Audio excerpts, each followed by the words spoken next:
A fateful encounter. The autumn breeze swept through the quiet park, rustling golden leaves along the winding path. Michael pulled his coat tighter around him as he shuffled forward, his steps slow and deliberate. At 70 years old, he had grown accustomed to the solitude of his morning walks, yet the weight of loneliness still clung to him. Ever since his wife passed away 5 years ago, the world had seemed quieter, almost too quiet. His children, though loving, were busy with their own lives, leaving Michael with an unsettling emptiness he couldn't quite shake.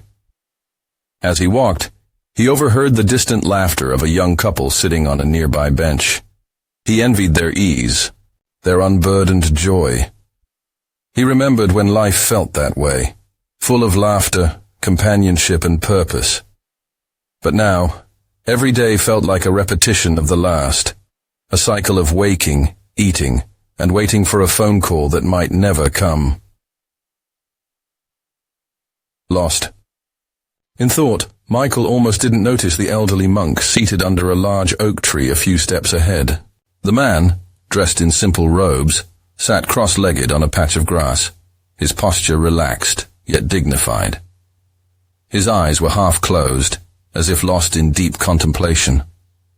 Despite his stillness, there was an aura of quiet strength around him, something in the way he breathed, slow and steady, as if nothing in the world could disturb his peace.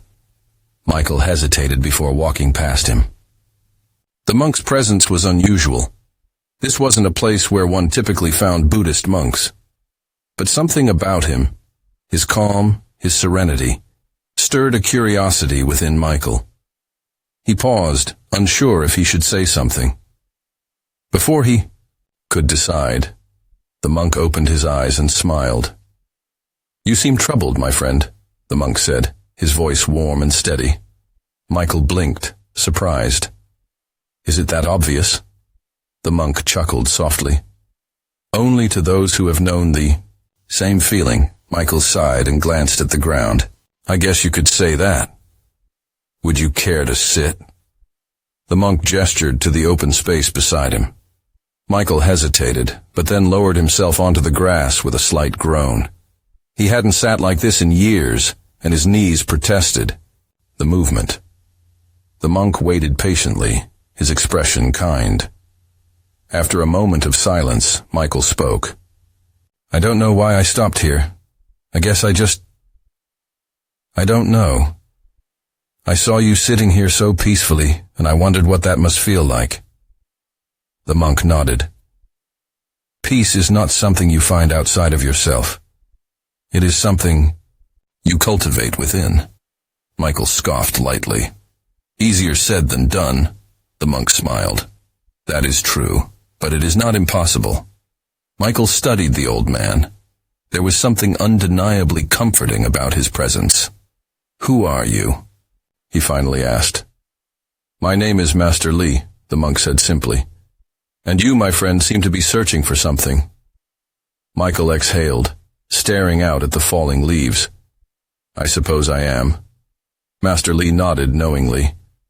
"Then perhaps you would like to hear a few stories, lessons I have learned along my own journey. If you are willing to listen, I believe they may help you find what you are looking for." Michael turned to him, curiosity sparking in his tired eyes. "Lessons about what?"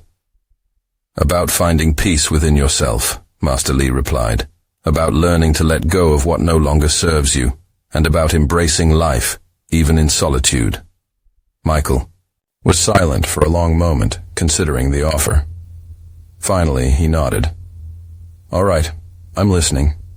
Master Li smiled, as if he had been expecting that answer all along. "Then let us begin." Lesson 1. Happiness comes from within. Michael shifted slightly, adjusting to the unfamiliar feeling of sitting on the grass. Master Li's eyes twinkled with a quiet wisdom as he began to speak. "So many people spend their lives searching for happiness in others," he said. "They believe that if they receive love, recognition, or approval, they will finally be content. But the truth is, happiness is not found outside of yourself. It is something you cultivate within." Michael furrowed his brows. That sounds nice, but when your loved ones ignore you, when your phone stays silent for days, it's hard to feel happy. Master Li nodded. That is because you have tied your happiness to something outside your control. Imagine a man standing by the ocean, trying to hold onto the waves. No matter how hard he tries, the water slips through his fingers. The ocean does not exist to be grasped. It simply is. So too is happiness. Michael sighed. Easier said than done. The monk smiled knowingly. Yes, but not impossible. Not. Instead of waiting for the phone to ring, why not enjoy the silence? Instead of wishing for company, why not learn to be your own best friend? When you stop looking for happiness outside, you will find it has been within you all along. Michael looked down at the fallen leaves, absorbing the monk's words. Could it really be that simple? Master Li continued, when we constantly seek happiness from others, we give them power over our emotions. But when we take responsibility for our own joy, we regain that power. Start small. Appreciate a warm cup of tea, the beauty of a sunset, the comfort of a good book. These are moments of happiness that belong to you alone. Michael thought for a moment and then nodded. Maybe it's time I stopped waiting for happiness to find me and started creating it myself. Master Li smiled. That is the first step. Lesson 2. The strength in solitude. Michael hesitated before speaking. I have spent so much time alone these past few years. It feels more like a burden than a blessing. Master Li nodded. Many fear solitude because they believe it means loneliness. But solitude, when embraced, can be a source of great strength. Michael frowned. How? When you are alone, you have the opportunity to truly know yourself.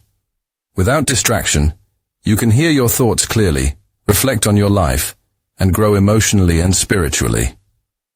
Solitude is not an emptiness to be filled. It is a space to be cherished. Michael considered this. But isn't human connection important? Of course, Master Li said. But the deepest connection you can ever have is with yourself. When you learn to be at peace in solitude, you will never feel truly alone again. Michael let the words sink in. He had always associated solitude with isolation, a reminder of what he had lost rather than what he could gain.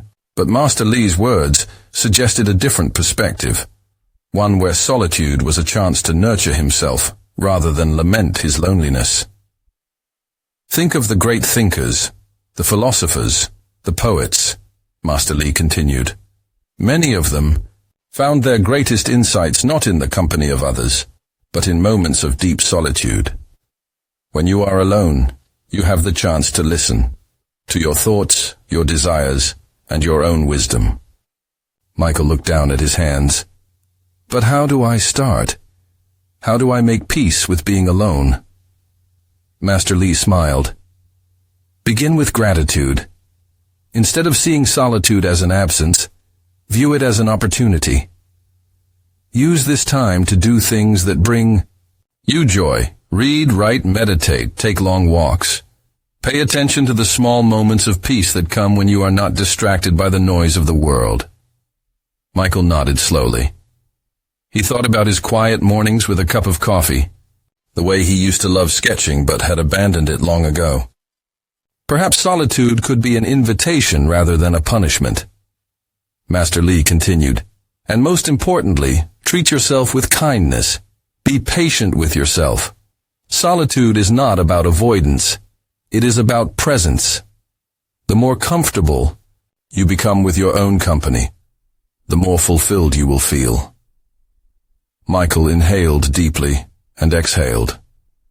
For the first time in a long while, the thought of being alone didn't feel quite so heavy.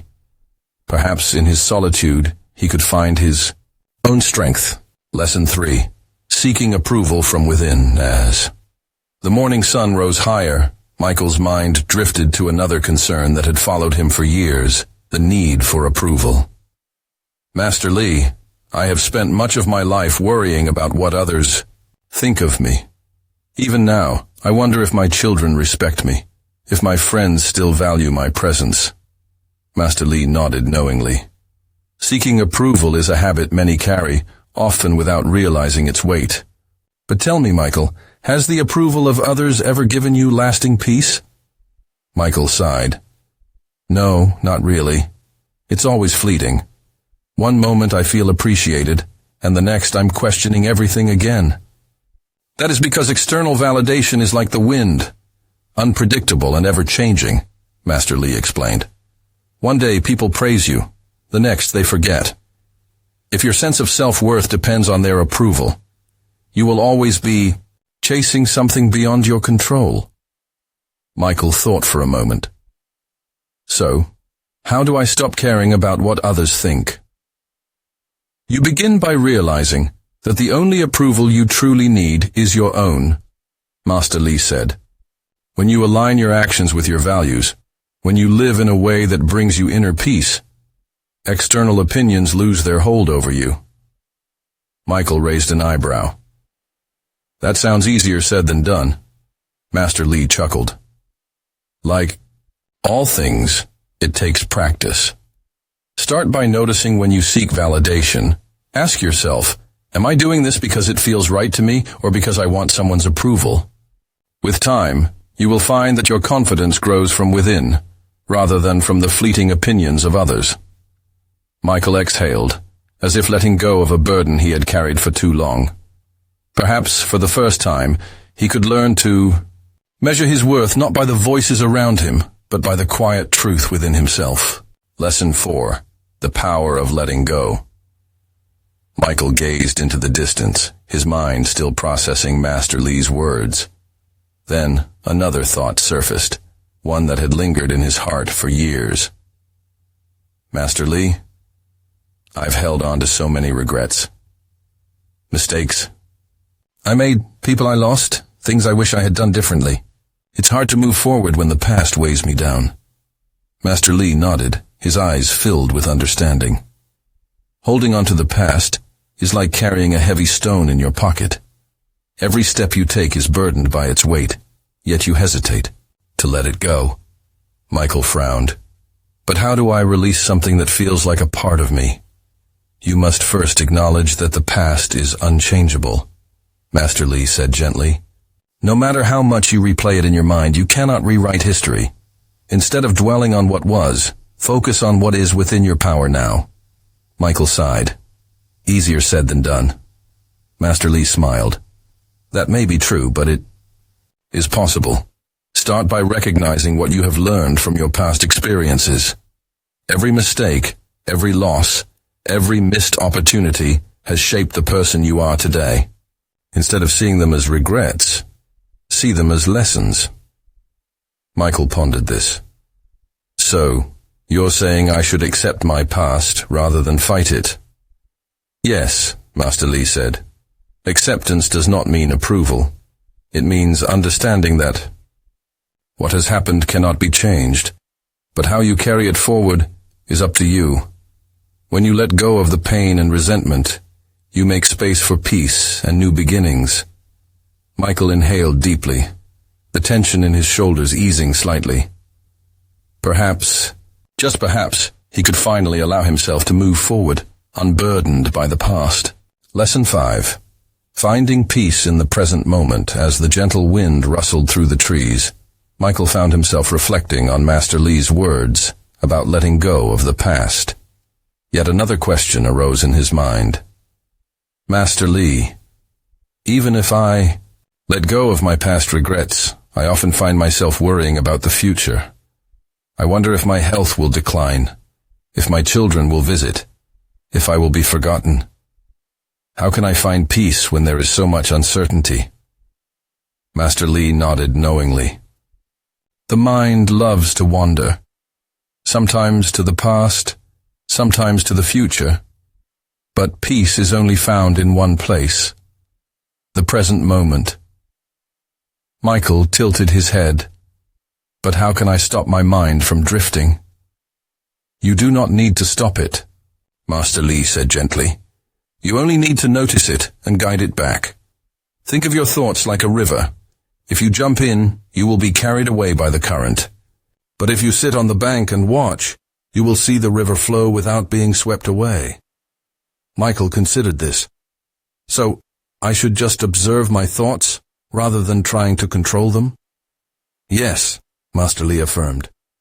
When you eat, truly taste your food.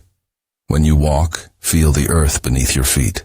When you listen, truly hear.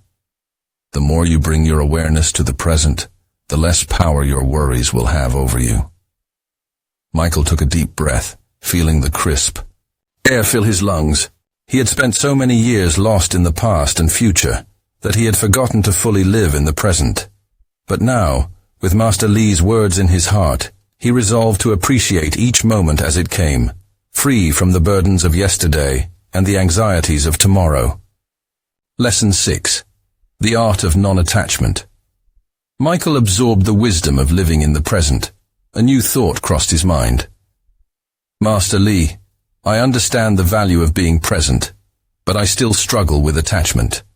I hold on to possessions, relationships, and expectations. How can I truly be free if I fear losing what I love? Master Li smiled softly. Attachment is natural, but it also leads to suffering. The key is to love and appreciate without clinging. Michael furrowed his brows. Is it wrong to care deeply about people and things? Not at all, Master Li reassured him. Loving deeply is a beautiful part of life, but suffering arises when we resist change. Imagine holding a butterfly. If you grip it tightly, you will harm it. But if you open your hand, it may stay with you willingly, or it may fly away. True, love and appreciation exist in the space of freedom, not possession. Michael exhaled slowly. So, the key is to accept that everything is temporary? Yes. Master Li nodded. Everything in life, our relationships, our youth, our successes, flows like a river. Clinging to them is like trying to hold water in your hands. Instead of fearing loss, cherish each moment while it lasts, knowing that change is the nature of life. Michael looked around at the golden leaves falling from the trees. He realized he had spent much of his life trying to hold on to things that were meant to pass. Perhaps, he thought, true freedom lay not in keeping, but in embracing life's impermanence with an open heart. Lesson 7.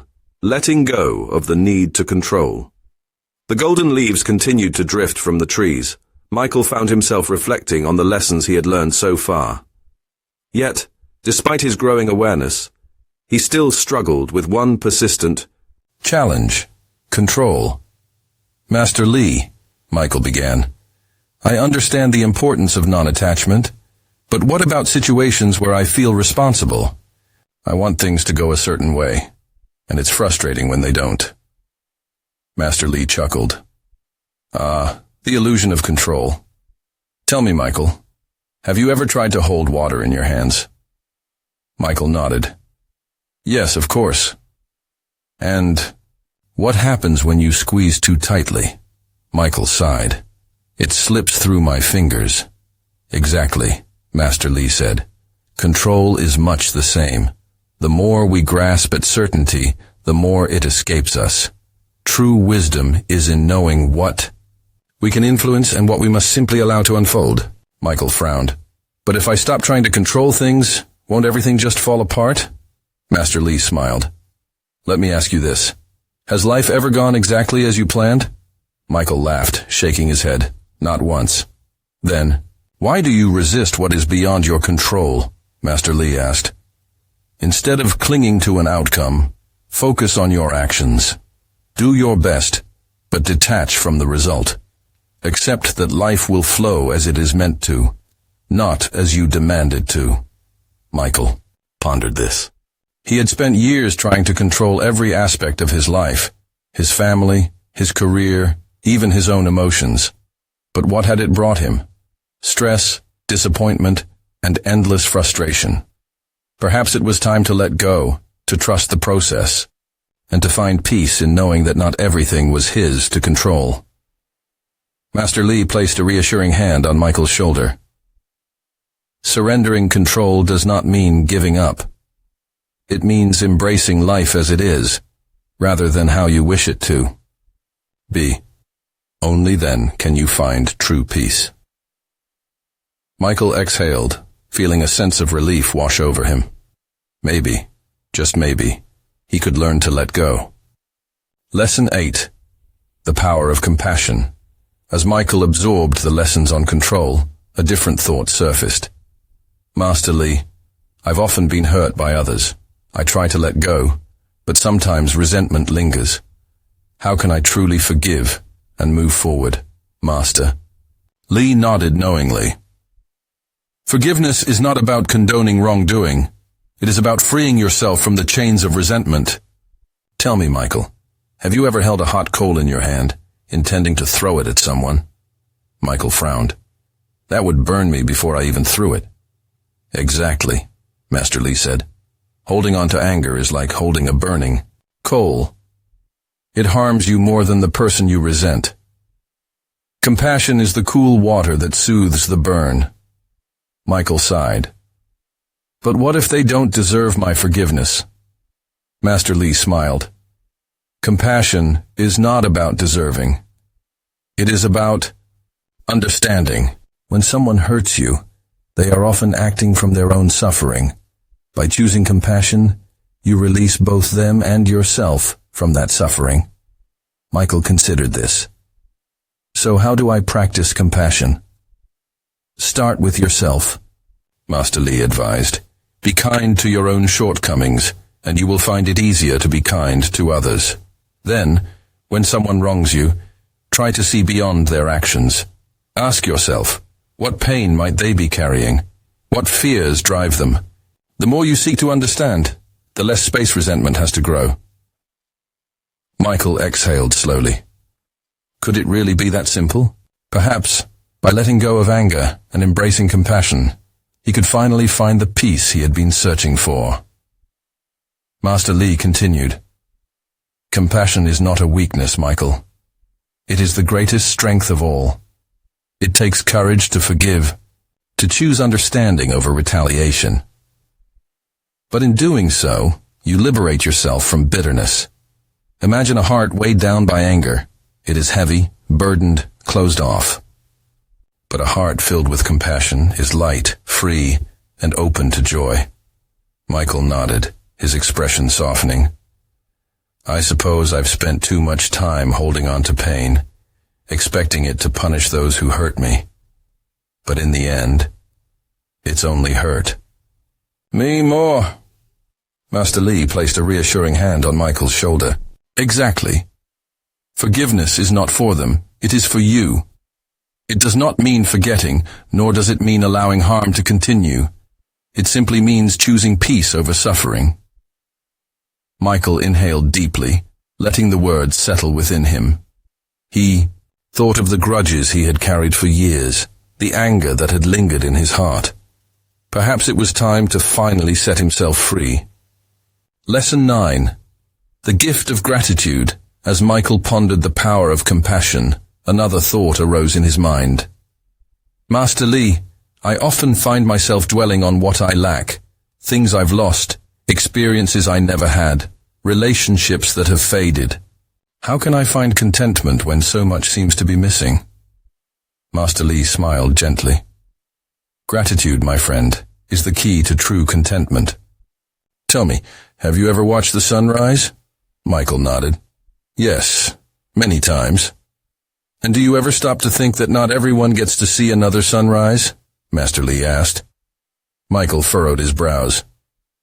I suppose I've taken it for granted. We all do, Master Li said. But gratitude is a practice, not a feeling that simply appears. When you focus on what you have rather than what you lack, your heart becomes lighter, and joy becomes easier to find. Michael sighed. But what if life feels empty? What if I truly have lost too much? Master Li placed a reassuring hand on Michael's shoulder. Loss is painful, but even in grief, there is something to be grateful for. The love you had, the memories you cherish, the lessons you have learned. These are gifts, not burdens. Gratitude does not mean ignoring your pain. It means honoring what remains. Michael nodded slowly. So, how do I start practicing gratitude?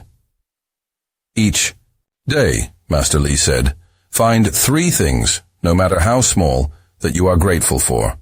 The warmth of the sun, the laughter of a stranger, the comfort of a simple meal. Write them down, say them out loud, hold them in your heart. Over time you will see that abundance was always there waiting for you to notice. Michael inhaled deeply, feeling a shift within him. Perhaps he had spent too much time looking at what was missing, rather than appreciating what was still there. With a soft smile, he resolved to start seeing life through the lens of gratitude. Lesson 10. Embracing change with an open heart. As Michael reflected on the power of gratitude, another lingering thought arose. Master Li, I fear change. The older I get, the more things around me shift. People come and go, traditions fade. Even my own body changes. It's unsettling. Master Li nodded knowingly. Change is the only constant in life, Michael. Resisting it only leads to suffering. Instead of fearing change, embrace it with an open heart. Michael sighed. But what if change brings loss? Master Li smiled gently. Loss is a part of life, but it also makes way for new beginnings. Think of the seasons. Autumn leaves, fall so that spring may bloom. When we cling too tightly to what was, we miss the beauty of what is yet to come. Michael pondered this. So, I should just accept everything that happens without question? Acceptance does not mean passivity, Master Li explained. It means understanding that while you cannot control the waves, you can learn to surf.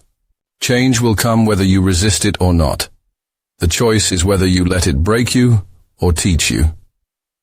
Michael exhaled slowly, feeling a sense of surrender. Perhaps it was time to stop fighting the inevitable and start embracing the journey. With a soft smile, he looked at Master Li and nodded. I think I'm ready. Master Li returned the smile. Then, my friend, you have truly found wisdom, finding peace at last. The sun had begun its slow descent beyond the horizon, casting a golden glow across the quiet park. Michael sat beside Master Li under the same oak tree where their journey had begun. The crisp autumn air carried the distant sound of rustling leaves and chirping birds, a soothing symphony of nature.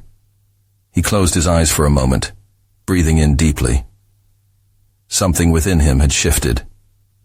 The weight he had carried for so long, the regrets, the fears, the need for control, felt lighter, almost as if it had dissolved into the evening breeze. He wasn't the same man who had first hesitated to sit down beside Master Li. I feel different, Michael finally said, his voice quiet yet certain. Master Li nodded with a warm smile. You have embraced the wisdom that was always within you. True peace does not come from outside forces, but from how you perceive and accept life as it unfolds. Michael thought back to the lessons he had learned. He had discovered that happiness wasn't something to chase, but something to nurture. From within, he had found strength in solitude, learning to be his own companion. He had let go of the need for constant approval, realizing that his worth was never dependent on others' opinions. He had embraced change, relinquished control, and allowed himself to forgive, not for others, but for himself. And above all, he had learned gratitude, understanding that life's beauty lay in the moments he had often overlooked. What now? Michael asked, gazing at the golden sky. Master Li chuckled softly. Now you live, my friend, not in the past nor in fear of the future, but in the present. Carry these lessons with you, not as burdens, but as guiding lights. And remember, peace is not a destination. It is a choice you make each day. Michael smiled, feeling a warmth spread through his chest. For the first time in years, he felt truly at peace. The world hadn't changed, but his heart had. He stood up, stretching his arms as he turned to Master Li. "Will I see you again?" Master Li simply smiled. "Perhaps, or perhaps, whenever you need guidance, you will hear my voice in the stillness." Michael nodded, understanding the deeper meaning behind those words. With a final glance at the wise monk, he turned and walked down the park's winding path. But this time, he walked not with hesitation, not with longing for something else, but with presence, with gratitude, with peace. And as the last golden leaves fell from the trees, Michael knew that he had truly found his way home within himself.